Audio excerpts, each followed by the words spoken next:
Hello बच्चों, आप सभी लोगों का हमारे YouTube चैनल PCM क्लासेज में स्वागत है। और बच्चों, यह अंतिम प्रहार सीरीज की छठी वीडियो है और इस वीडियो में हम लोग देखेंगे जो सेकंड चैप्टर हमारा है वैद्युत विभव तथा धारिता। इस चैप्टर से बच्चों हम लोग लेकर आए हैं संधारित्र। इसमें समझेंगे कि संधारित्र क्या होता है और आपके सिलेबस में जो मोस्ट इम्पोर्टेंट डेरिवेशन आता है वह है समांतर प्लेट संधारित्र की धारिता। यानी इस वीडियो में बच्चों हम लोग देखेंगे कि समांतर प्लेट संधारित्र की धारिता कैसे निकाली जाती है। ठीक है बच्चों। हाँ, एक आवश्यक सूचना यह है बच्चों, चूँकि हमारे YouTube चैनल का नाम है PCM क्लासेज बाय बीजे सर और YouTube पर PCM क्लासेज बाय बीजे सर करके कई सारे चैनल हैं, इसलिए बच्चों एक सही चैनल तक यानी हमारे एक्यूरेट चैनल तक पहुंचने में बहुत से बच्चों को कठिनाई हो रही है। इसलिए हम अपने चैनल के नाम में थोड़ा सा मॉडिफाई करेंगे। अब बच्चों जो मेरा नया जो चैनल का नाम होगा वह होगा PCM मास्टर जी। ठीक है, चूँकि यह यूट्यूब पे एक यूनिक नाम है बच्चों, तो अब हमारे चैनल को आप PCM मास्टर जी के नाम से सर्च करेंगे तो हमारा यूट्यूब पे चैनल ये मिल जाएगा आपको। ठीक है बच्चों, तो हम लोग वीडियो को स्टार्ट करते हैं और देखते हैं कि समांतर प्लेट संधारित्र की धारिता कैसे निकालते हैं। ठीक है बच्चों, तो समझते हैं कि सबसे पहले संधारित्र होता क्या है। ठीक है, तो देखिए बच्चों, संधारित्र जो है दो चालकों का एक ऐसा समायोजन होता है जिसकी आकार में बिना परिवर्तन किए उसकी धारिता इतनी बढ़ाई जा सकती है कि जिस पर पर्याप्त मात्रा में आवेश को संचित करके रखा जा सकता है। तो एक्चुअल में आप धारिता कैसे उसकी बढ़ाएंगे, क्या उसकी साइज बढ़ाकर कि उसका पोटेंशियल बढ़ाकर कि पोटेंशियल घटाकर, उस पर हम लोग चर्चा करते हैं। ठीक है बच्चों, तो नॉर्मली बच्चों हम जानते हैं किसी चालक की जो धारिता डिफाइन की जाती है वह होती है C=Q/V। ठीक है, और किसी तरह से यदि हम चालक का पोटेंशियल यानी विभव कम कर दें तो धारिता का मान क्या हो जाएगा, बढ़ जाएगा। और आप चालक की धारिता उसका आकार बढ़ाकर भी बढ़ा सकते हैं, क्योंकि सब साइज बढ़ाएंगे तो उसमें ज़्यादा मात्रा में आवेश आप रख सकते हैं तो धारिता उसकी इंक्रीज करेगी। क्योंकि हम जानते हैं कि यदि मेरे पास कोई एक विलगित गोलीय चालक है R और इस पर +Q चार्ज एक समान रूप से इसके सरफेस पर बच्चों फैला हो और अगल बगल का मीडियम मान लीजिए K हो, तो इस विलगित गोलीय चालक की जो धारिता होती है 4πε0 R/K होती है। यानी हम देख रहे हैं कि धारिता की जो वैल्यू है उस चालक के आकार पे डिपेंड कर रही है, यानी R पे डिपेंड कर रही है। मैं उसका साइज बढ़ाकर उसकी धारिता तो बढ़ा सकता हूँ, लेकिन बच्चों यह डेली लाइफ में यूजफुल नहीं रह जाएगी, क्योंकि जो डिवाइस आप बनाएंगे वह इतनी बड़ी हो जाएगी कि वह यूजफुल नहीं रह जाएगी। तो इसलिए हम एक टेक्निक अपनाते हैं यह कि किसी तरह से हम उस चालक का जिसकी धारिता हमको बढ़ाना है उस चालक का पोटेंशियल क्या कर दे, कम कर दे। जब उसका पोटेंशियल कम हो जाएगा बच्चों तो उसका धारिता ऑटोमेटिक बढ़ जाएगा, यानी उसके आकार को बढ़ाने की आवश्यकता नहीं है। हमारा काम केवल यही है कि उसकी विभव को क्या कर दे, कम कर दे। जब कम करेंगे तो धारिता ऑटोमेटिक बढ़ जाएगी। दूसरा ये भी कि यदि हम चालक के अगल बगल के प्रावैद्युतांक को चेंज करते हैं, बढ़ाते हैं, तो भी बच्चों धारिता का मान क्या होगा, बढ़ेगा। ठीक है, अब हम समझेंगे बच्चों कि समांतर प्लेट संधारित्र की धारिता कैसे निकाली जाती है, वह चीज़ समझा जाएगा। अब देखिए बच्चों, समांतर प्लेट संधारित्र की धारिता निकालनी है तो इसमें आपके दो केस बन सकते हैं, दो क्या तीन बन सकते हैं। कि पहले केस में यह मानेंगे बच्चों हम कि दोनों समांतर प्लेटों के बीच निर्वात मौजूद हो, तब उसकी धारिता क्या होगी। जब दोनों प्लेटों के बीच में कैपिटल K प्रावैद्युतांक पूरे उसके भाग में फैला हो तब धारिता कितनी होगी वह देखेंगे। और यदि दोनों प्लेटों के बीच में स्मॉल टी मोटाई का कोई परावैद्युत पदार्थ भरा है तब उसकी धारिता कितनी होगी, वह भी हम लोग इसी वीडियो में देखेंगे। ठीक है बच्चों, थोड़ा सा ये वीडियो लंबा हो सकता है लेकिन यह तीनों टॉपिक इसी वीडियो में कवर किया जाएगा। ठीक है बच्चों, क्योंकि यह लॉन्ग क्वेश्चन बनता है बच्चों और पेपर के पर्पस से बहुत ही इंपॉर्टेंट डेरिवेशन है। ठीक है, तो हम लोग तीनों स्टेप को बारी बारी से देखते हैं। ठीक है बच्चों,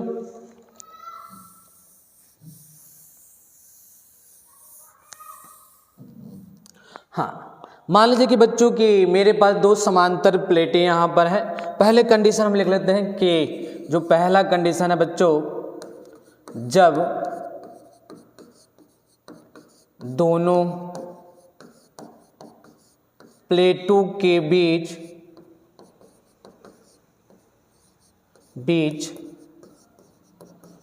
निर्वात स्थित हो तो।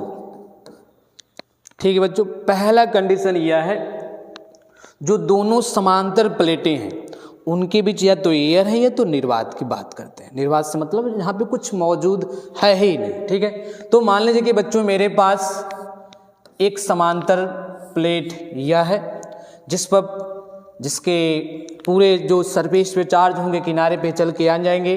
तो मान लीजिए धनावेशित प्लेट है तो पॉजिटिव चार्ज यहाँ पर है और पॉजिटिव चार्ज इसके किनारे पे चल के आ चुका है। और इसी के समांतर दूसरी प्लेट बच्चों यहाँ पर है और दोनों प्लेटों के बीच की जो दूरी है बच्चों वह क्या है, स्मॉल डी है। और बच्चों इस प्लेट पे जो चार्ज होगा, चूंकि यह एक अनावेशित प्लेट है और अनावेशित होने की वजह से इस पर जितना पॉजिटिव चार्ज है उतना ही नेगेटिव चार्ज है। ठीक है, तो इस प्लस चार्ज की वजह से बच्चों इसके नेगेटिव वाले चार्ज जो है इस किनारे पे जमा हो जाएंगे और जो पॉजिटिव वाले चार्ज होंगे इस किनारे पे जमा होंगे। और जब उसको हम ग्राउंड करेंगे बच्चों तो वह सभी चार्ज क्या हो जाएंगे, जीरो हो जाएंगे। ठीक है, तो ये हमने डिजाइन कर दिया कि समांतर प्लेट संधारित्र होती कैसी हैं। अब बच्चों बात की जाए कि इनके बीच जो वैद्युत क्षेत्र का डायरेक्शन बन रहा है, आप देख रहे हैं प्लस चार्ज इधर है और माइनस चार्ज इधर है। और हम जानते हैं कि वैद्युत क्षेत्र का जो डायरेक्शन होता है वह प्लस से माइनस की तरफ होता है, यानी वैद्युत क्षेत्र का जो डायरेक्शन होगा बच्चों कुछ इस प्रकार होगा। और इनके बीच में जो मटेरियल है बच्चों हमने बोला है कि हमने निर्वात लिया हुआ है। ठीक है, दोनों प्लेटों के बीच में क्या है, निर्वात। और दोनों प्लेटों की जो एरिया है बच्चों क्या है, सेम है। इसका भी एरिया हम ए मान लेते हैं और इसका भी एरिया क्या मान लेते हैं, ए मान लेते हैं। ठीक है, अब बच्चों हमको चूंकि धारिता निकालना है तो धारिता बच्चों आप जानते हैं क्या होता है, C = Q/V होता है। हमको तो इस पर पता है कि आवेश कितना है, चूंकि आवेश सरफेस चार्ज डेंसिटी के पदों में है तो उसकी आवेश की वैल्यू तो हम डिफाइन कर सकते हैं। बस हमारा काम यह है बच्चों कि इस प्लेट के बीच में यदि विभव पता चल जाए तो उस आवेश की वैल्यू में विभव से डिवाइड दे देंगे तो हमको इस चालक यानी इस समांतर प्लेट संधारित्र की धारिता पता चल जाएगी। तो बच्चों टारगेट हमारा यही है कि इन दोनों प्लेटों के बीच में विभव को कैलकुलेट करना। और आपने किसी समांतर प्लेट के बीच में विभव कैलकुलेट नहीं किया होगा क्योंकि यह टॉपिक आपके सिलेबस में नहीं है। इस वजह से यहाँ पर हम एक फार्मूला यूज करेंगे, वैद्युत विभव और वैद्युत क्षेत्र में जो रिलेशन होता है वह फार्मूला। जैसे कि आप जानते हैं कि यदि मेरे पास एक प्लस चार्ज Q है और इससे स्मॉल r दूरी पे कोई पॉइंट P है और यहाँ पे हमको वैद्युत क्षेत्र की वैल्यू फाइंड आउट करनी हो तो फार्मूला होता है 1/4 पाई एप्सिलॉन नॉट और Q/r²। और उतने ही दूरी पर यदि विभव निकालना हो तो फार्मूला होता है 1/4 पाई एप्सिलॉन नॉट और Q/r होता है। और दोनों फार्मूले में केवल एक r का फर्क है। यदि बच्चों हम ऊपर नीचे r की मल्टीप्लाई कर दें तो नीचे ये पूरा जो टर्म है बच्चों ई बन जाएगा। देखिए ध्यान से, क्योंकि ई की ही वैल्यू है वो, यानी मैं लिख सकता हूं भी बराबर क्या हो जाएगा ई इंटू आर। ठीक है, तो इसी वजह से बच्चों, चूंकि हम जानते हैं कि समांतर दो समांतर प्लेटें हों तो उनके बीच में वैद्युत क्षेत्र की वैल्यू निकालनी आसान है, क्योंकि आप पढ़ चुके हैं कि यदि मेरे पास एक समांतर चादर है और इस चादर के निकट किसी पॉइंट पर वैद्युत क्षेत्र की तीव्रता निकालनी हो बच्चों, तो उसकी व्यंजक आप जानते हैं E इक्वल टू सिग्मा पान क्या होता है 2 एप्सिलॉन नॉट होता है। ठीक है बच्चों, तो हमारा टारगेट यही है बच्चों कि सबसे पहले इसके बीच में परिणामी वैद्युत क्षेत्र निकालना।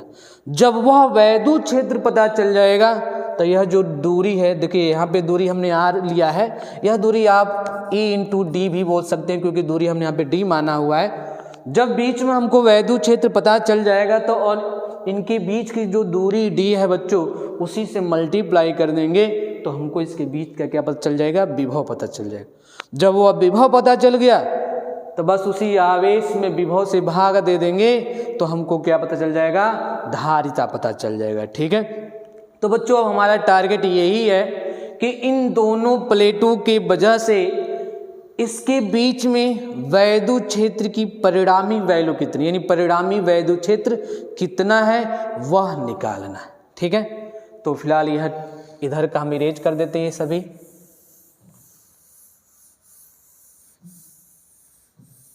चलिए बच्चों, अब हम लोग परिणामी वैद्युत क्षेत्र इसके बीच में निकालते हैं। ठीक है, तो चलिए हम बात करते हैं कि यह चादर नंबर क्या है 1 है और ये चादर नंबर क्या है 2 है। दोनों का सरफेस एरिया क्या है, समान है।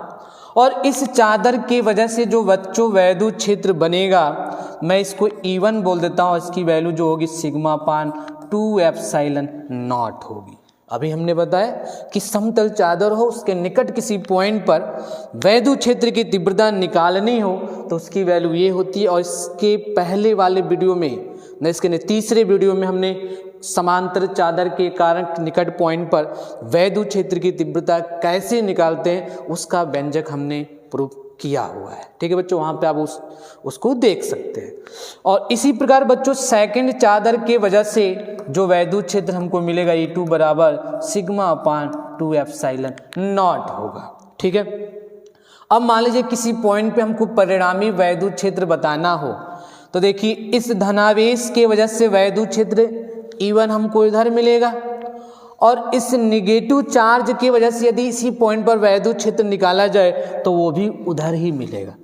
और आप जानते हैं कि वैद्युत क्षेत्र जो है एक वेक्टर क्वांटिटी, एक सदिश राशि है और परिणामी के लिए आप देख रहे हैं कि दोनों सदिश सेम डायरेक्शन में जा रहे हैं। और जब सेम डायरेक्शन में जा रहे हैं बच्चों तो एंगल क्या बनेगा, 0 डिग्री बनेगा।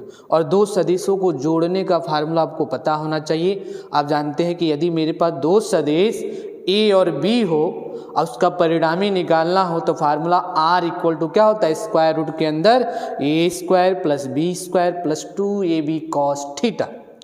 जब थीटा की वैल्यू 0 भरेंगे तो स्क्वायर रूट के अंदर बच्चों क्या बन के आ जाएगा, R बराबर हो जाएगा यह A प्लस बी का होल स्क्वायर और फाइनली आपको मिलेगा A प्लस बी।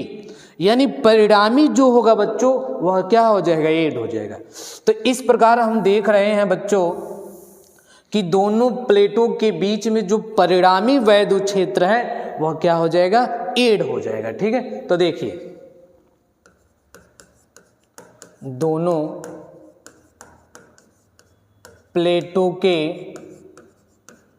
बीच में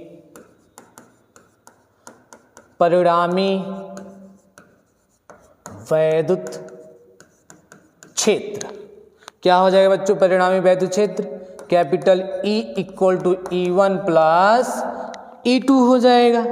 और फाइनली जो हमको मिलेगा E इक्वल टू E1 का मान सिग्मा बान 2 एप्सिलॉन नॉट प्लस सिग्मा बान 2 एप्सिलॉन नॉट और जोड़ेंगे हम तो 2 टाइम्स सिग्मा बान 2 एप्सिलॉन नॉट हो जाएगा, 2 से 2 कट जाएगा बच्चों और हमको वैद्युत क्षेत्र की जो वैल्यू मिलेगी सिग्मा बान एप्सिलॉन नॉट मिलेगी। यानी बच्चों हमको दोनों समांतर चादर के बीच में वैद्युत क्षेत्र की वैल्यू पता चल चुकी है। सिग्मा अपान क्या है, एप्सिलॉन नॉट है।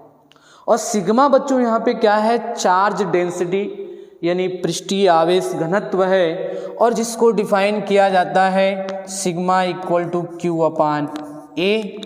तो मैं सिग्मा का मान यहाँ पे भरूं तो यह व्यंजक जो बच्चों कुछ इस प्रकार हमको मिलेगा, E इक्वल टू सिग्मा की वैल्यू भरेंगे आप तो ये हो जाएगा Q upon A epsilon not हो जाएगा। ठीक है, यानी हमको इसके बीच में आवेश के पदों में वैद्युत क्षेत्र की परिणामी वैल्यू पता चल चुकी है। अब हमारा टारगेट चूंकि हमने बताया था कि विभव निकालना है, तो विभव के लिए कुछ करना नहीं। अभी जो रिलेशन हमने पीछे आपको बताया है, क्या रिलेशन होता है, V बराबर E इंटू डी। इसी रिलेशन को हम लोग क्या करेंगे बच्चों, यूज करेंगे। ठीक है, तो वह चीज़ हम अगले स्लाइड में देखते हैं। फिलहाल इसको आप नोट कर सकते हैं, क्योंकि परिणामी विभव हमको निकालना ही है। हाँ देखिए बच्चों, परिणामी विभव की बात करते हैं। ये बात आप यहां लिख दीजिए कि हाँ बच्चों, प्लेटों के बीच में परिणामी विभव। ठीक है, परिणामी विभव क्या हो जाएगा बच्चों, अभी हमने बताया V बराबर क्या होता है, E इंटू डी होता है। यानी V बराबर, और E की वैल्यू अभी हमने फाइंड आउट किया था, जो क्या था, Q upon A into epsilon not, और उसी में D से क्या कर देंगे, मल्टीप्लाई कर देंगे, तो यह हमको विभव पता चल गया। लेकिन एक्चुअल में फाइंड आउट क्या करना, हमको धारिता बताना है। तो देखिए धारिता क्या हो जाएगा, धारिता C इक्वल टू आप जानते हैं क्या होता है, Q अपान V होता है, सॉरी, तो C equal to Q upon V हो जाएगा। और विभव की जो वैल्यू निकाले वहाँ रख के डिवाइड कर दीजिए केवल बस आप, यानी Q अपान क्या हो जाएगा, Q into D upon A epsilon not होगा। और बच्चों Q से Q कट जाएगा, A एप्सिलॉन नॉट पलट के कहाँ चला जाएगा, ऊपर। तो धारिता आपको जो मिलेगा वह मिलेगा A एप्सिलॉन नॉट बाई क्या हो जाएगा बच्चों, D हो जाएगा। ठीक है, अब सेकंड केस यह है बच्चों कि मान लीजिए कि दोनों प्लेटों के बीच में कोई परावैद्युत मटेरियल भरा हो और उसका परावैद्युतांक क्या हो, कैपिटल K हो। तो उस केस में कुछ करना नहीं है, केवल यहाँ पे आप क्या कर देंगे, कैपिटल K से मल्टीप्लाई कर देंगे। ठीक है, तो सेकंड केस हम यही बता देते हैं बी नंबर में, यदि दोनों प्लेटों के बीच परावैद्युत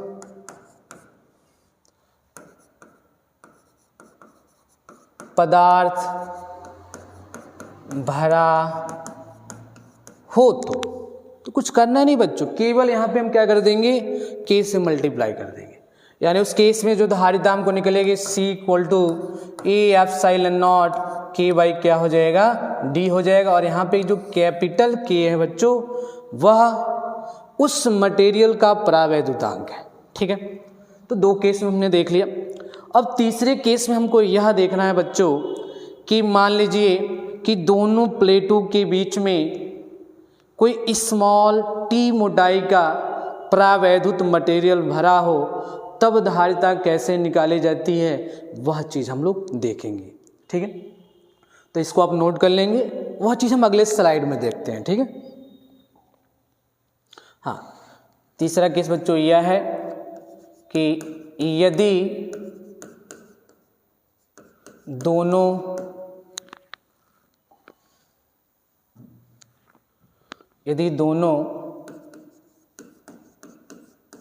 प्लेटों के बीच में आंशिक रूप से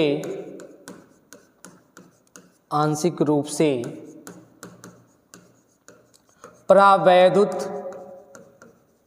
पदार्थ